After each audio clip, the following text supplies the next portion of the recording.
My name is Megan Laird and I was actually diagnosed with essential thrombocythemia just over 2 years ago. It really does sound a bit bizarre, but I was actually really glad to get a diagnosis in the end because I was ill for about a year and we just didn't know what was wrong with me. So a bit of background about myself. I am now 21 and for all of my life I've been a very well person. Um, Never had any illness and was just pretty much a normal kid.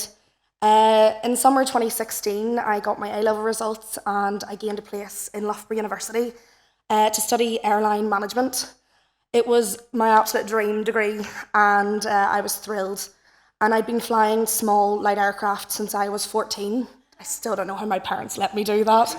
Um, and this degree would help me go further to achieve my dream of becoming a commercial airline pilot.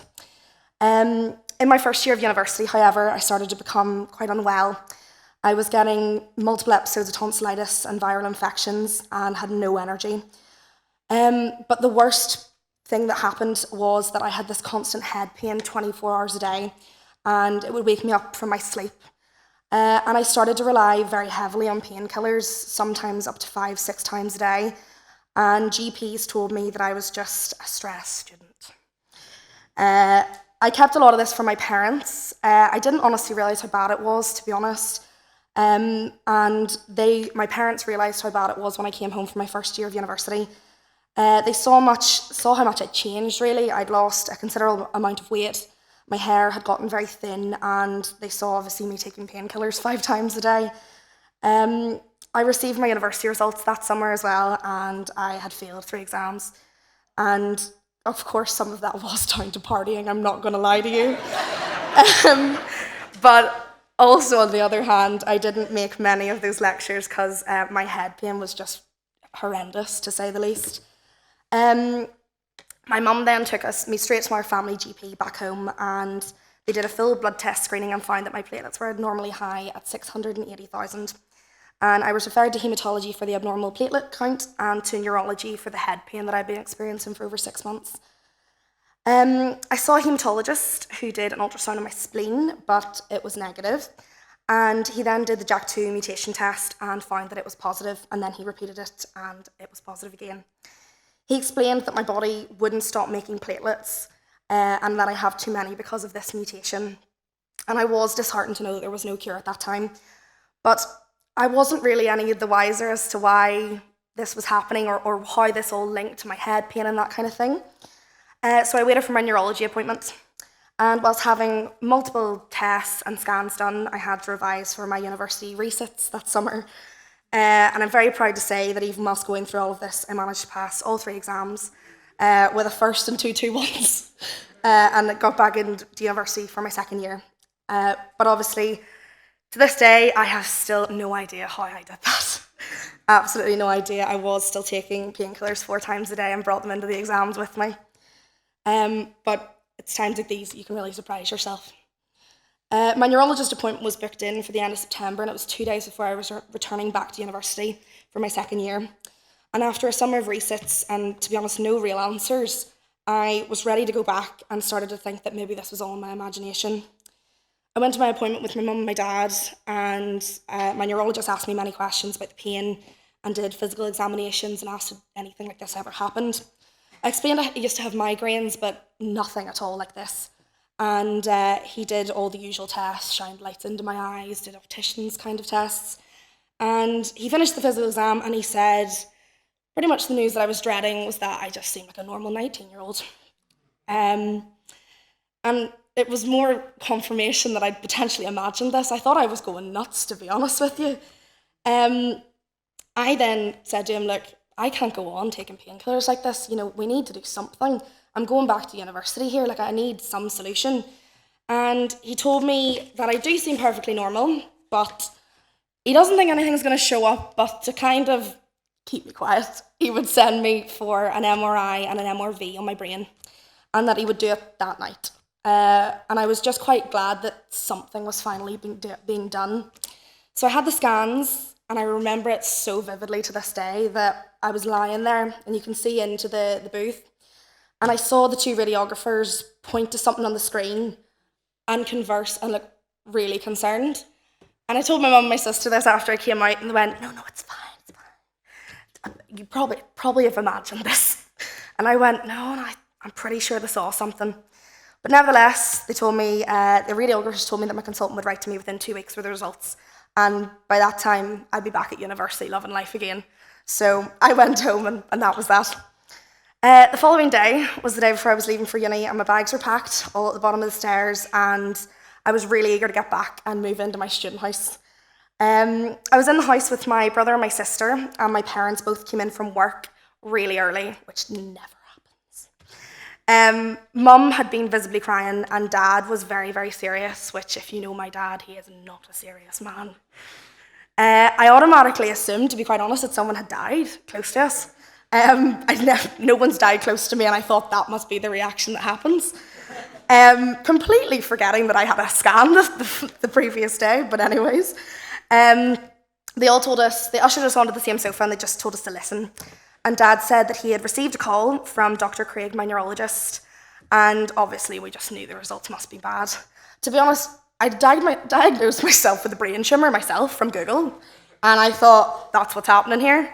But he told us that there was no tumour.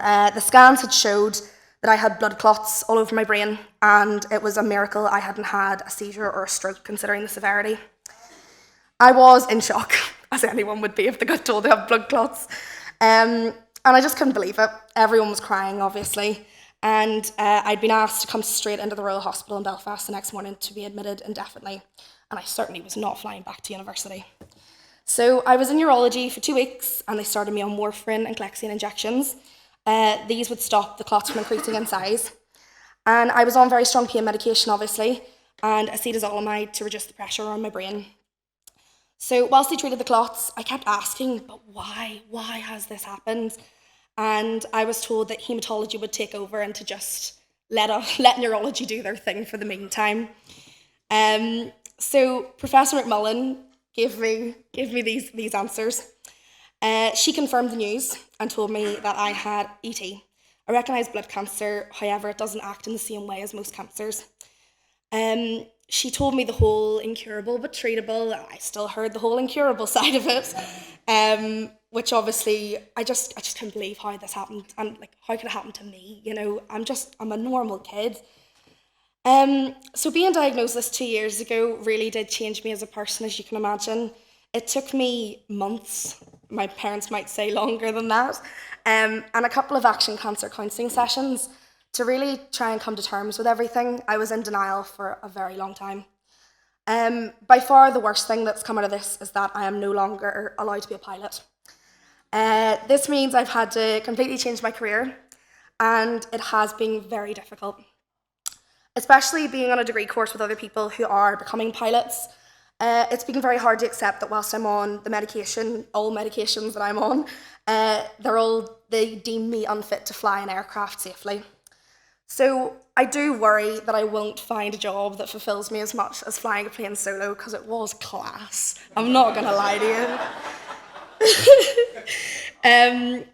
But again, I can't do anything to change this, so I just have to go with the flow and see where life takes me, which is not something I usually like to do. I have a plan always, but I've just had to let go, to be honest.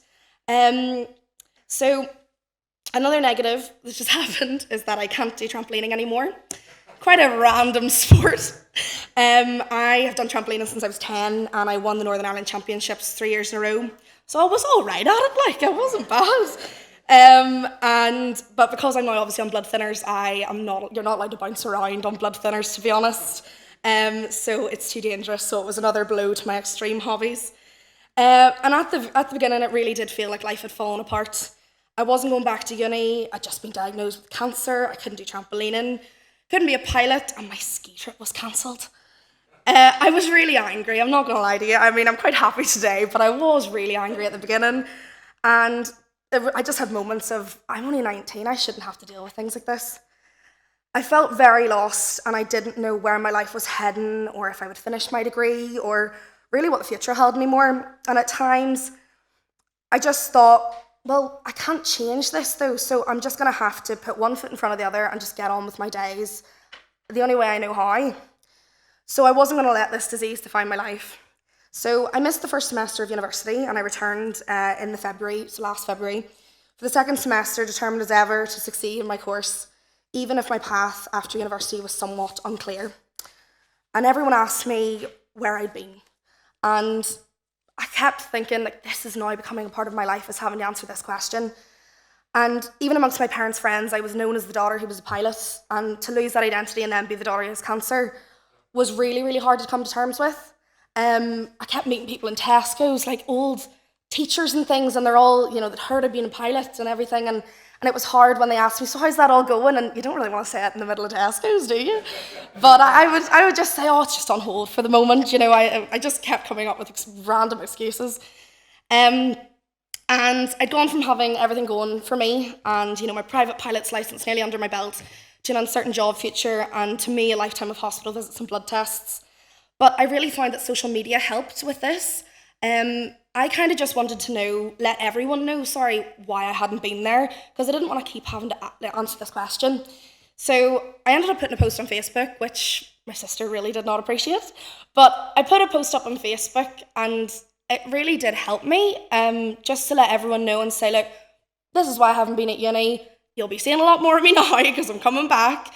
But this is what's been going on. And, feel free to ask me about it, but don't keep asking me about what happened, because I don't want to know. I don't want to tell you,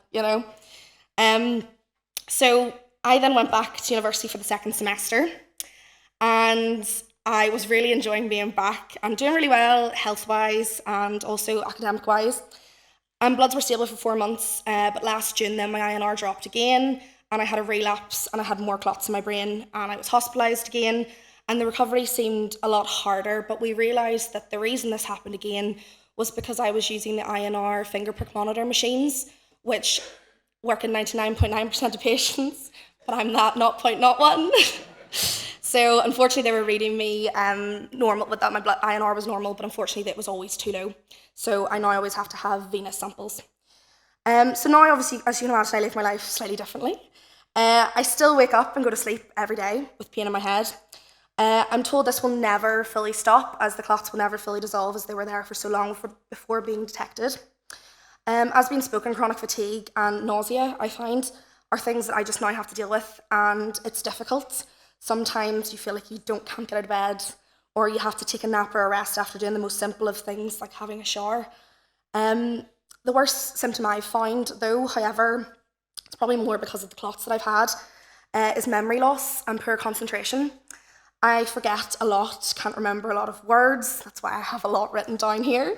I'll sometimes pause mid-sentence because I just can't remember the word that goes in the slot.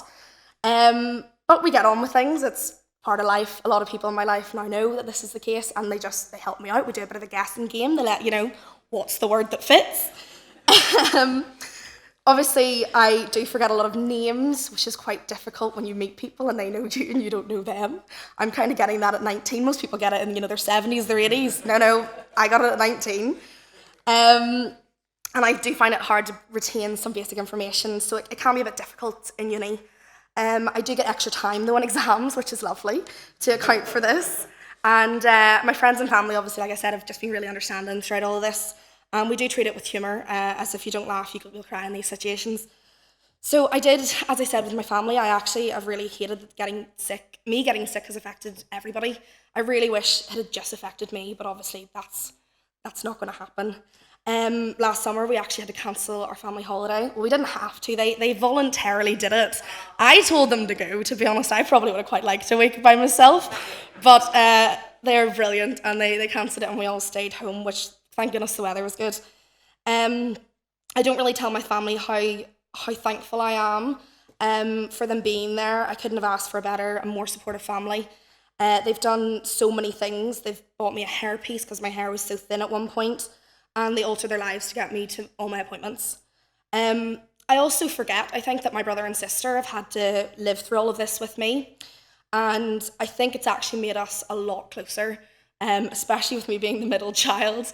It actually really has brought us together, which I think is a real positive that's come out of this journey. I do think it really takes illness to make you realise how blessed you are in other parts of your life. And I also am very grateful to have a boyfriend who's there through it all as well. He accepted me from the beginning with all of my health issues in tow and makes my bad days a lot easier to get through. So I'm very grateful to have him and his support through my university.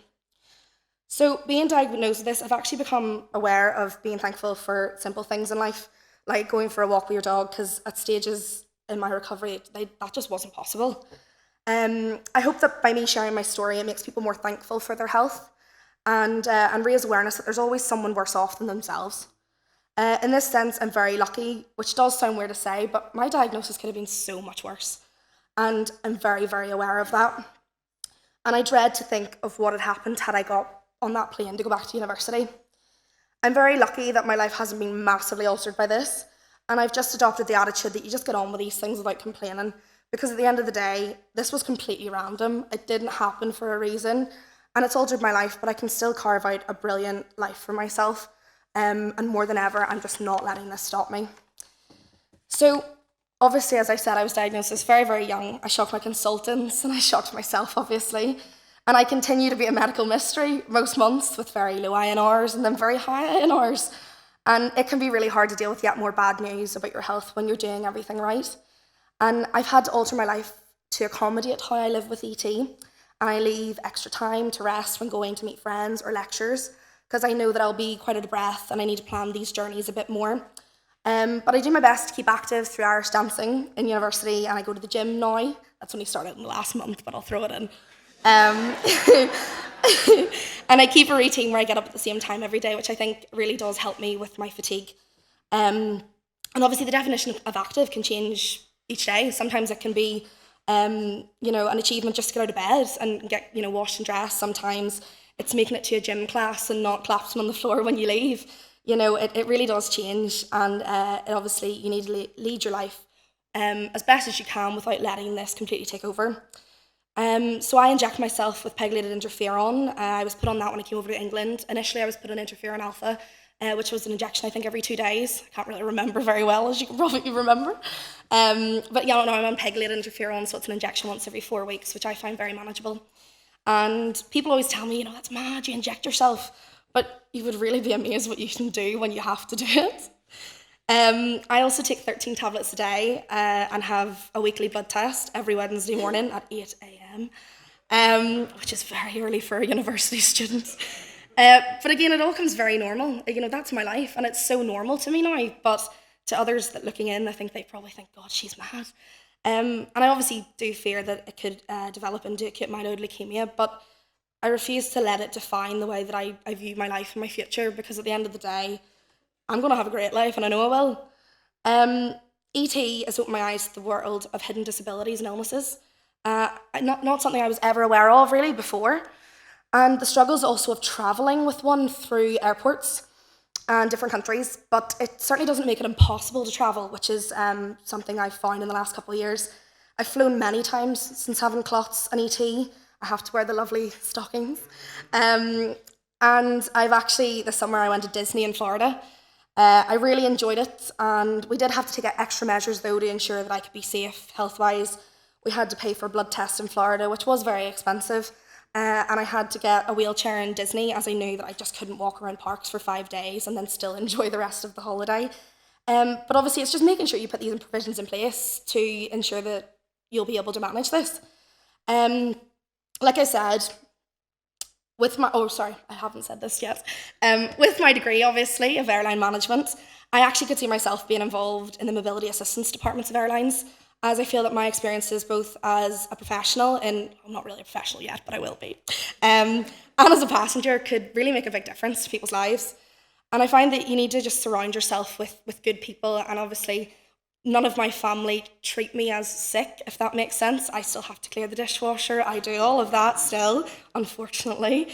For the first couple of weeks, I didn't have to, and it was brilliant. But really, like my consultants and my cancer nurse, my clinical nurse specialist, Caroline, they've all just been incredible lifelines to help me deal with this. The Mosaic study was talked about earlier. I'm actually a patient advisor on that now. I was roped in, but I actually really enjoy it at the moment. Yeah. Sorry, that's just about, the fundraising. And so just to finish, I'm in my final year in university now, and I'm hoping to graduate next summer. And as obviously I'd never planned on using my degree as my sole career, I do certainly think that I will find an area that I'll be very successful. I do think everything in life happens for a reason. I really do. It's so cliche, but I do. And maybe I was meant to be something bigger than an airline pilot. So who knows, someday I can repay all of my consultants with flights on my own airline. Looking back, it really does seem very scary at first, but honestly, if you take it one day at a time, the journey really is not as rough. Thank you very much.